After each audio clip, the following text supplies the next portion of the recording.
नमस्कार बच्चों, प्रस्तुत है चंपा का त्याग नाटक का आगे का हिस्सा। अतिथि। किंतु वनों में रहकर भूख प्यास की ज्वाला में जलकर तुम अपने देश के गौरव की रक्षा कैसे कर सकती हो बेटी? चंपा। केवल अकबर के सामने अपना मस्तक न झुकाकर, इसी में आत्मा को सुख मिलता है, इसी में हृदय को संतोष मिलता है। अतिथि आश्चर्यचकित होकर चंपा की ओर देखता है और रोटियों की प्रशंसा करके झोपड़ी की ओट में जाकर छिप जाता है। दृश्य 3। चंपा कई दिनों से भूखी है। अतिथि तृप्त होकर झोपड़ी के द्वार से निकल गया है। चंपा फूली नहीं समाती। वह दौड़ती हुई झोपड़ी में प्रवेश करती है, किंतु द्वार पर एक पत्थर से टकराकर गिर पड़ती है।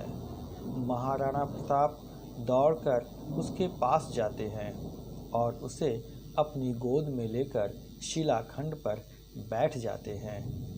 महाराणा। क्या अधिक चोट लगी बेटी? चंपा। कुछ नहीं पिताजी, आप चिंता न करें, केवल एक मामूली सी चोट है।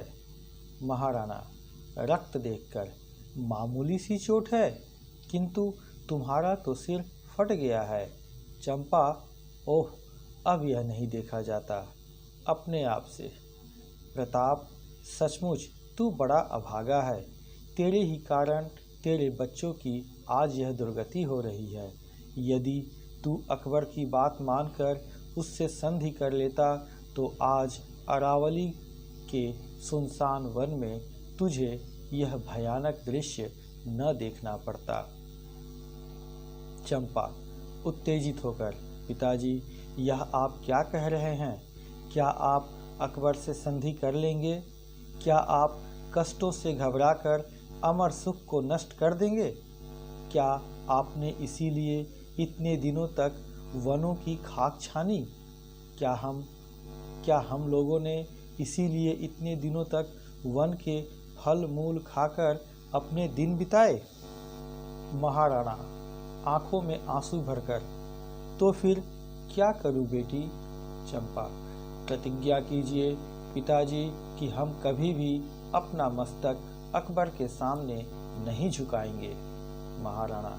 अच्छा बेटी, प्रतिज्ञा करता हूँ, हम कभी भी अपना मस्तक अकबर के सामने नहीं झुकाएंगे। चंपा।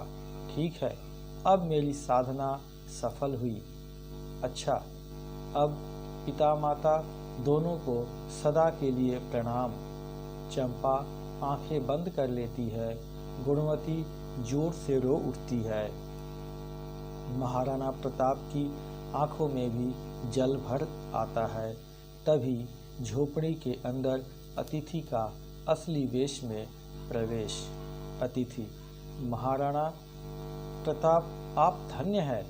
आपकी संतानों का आत्मत्याग तो पाषाण और वज्र हृदय को भी मोम सा कोमल बना देने वाला है। महाराणा अतिथि की ओर देखकर।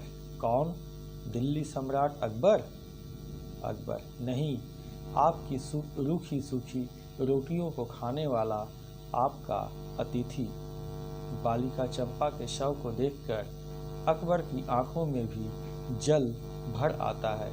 ऐसा जल भर आता है कि वैसा पृथ्वी, पाताल और स्वर्ग में कहीं खोजने पर भी न मिलेगा।